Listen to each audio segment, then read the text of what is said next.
Hi everyone. Now we'll continue by going through the financial functions. So Excel is a very useful tool when we utilize it for financial functions. So in the past we used to use calculators to calculate all those financial functions, which was really cumbersome and it was really difficult and prone to errors. But now Excel provides us with all of those functions and it makes life much easier. So today we'll learn how to calculate the rate or the interest rate, and then also the effect, what we mean here by the difference between annual rate versus the effect rate, and then number of periods and the payments, the monthly payments for example, and then the present value and the future value. So now let's see here some examples.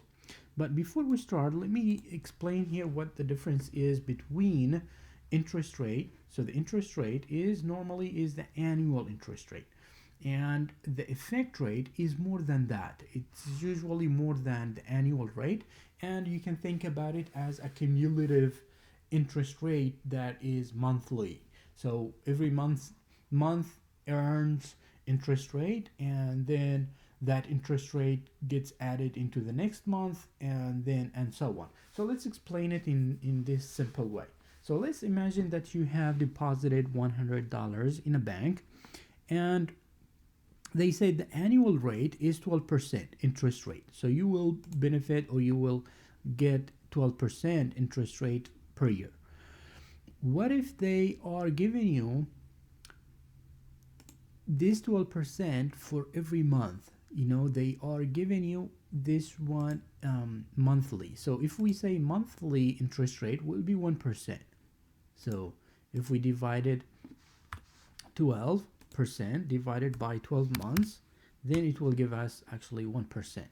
That is the monthly interest rate. So now what if you earn that 1% interest rate in the first month, and then that 1% in the first month was added into the February month, and then you earn interest rates on the interest rates as well. So let's say that you have here, so the interest rate will be here, so 100 times this amount, and then I will make it absolute. That way we can just so you notice that the interest rate that you earned in January, it was added to February.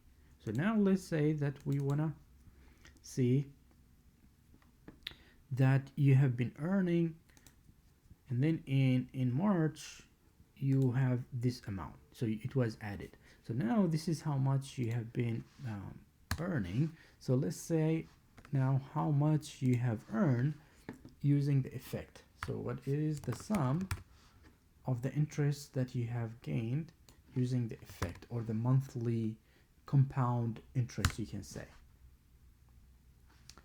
So it is this amount, 12. So you made 12.68 cents as interests from this effect interest rate. So now what is the interest if you are charged, or you got that interest rates only once? So in this case it's gonna be the amount, which was the $100 that you deposited at the beginning, times the 12%. So now you notice that there is a difference between this amount, which is the effect rate, versus the annual rate, which is the regular rate. So you are making more using the compound interests, as we say. So now let's move on and let's practice what we have learned here. So we will go through the financial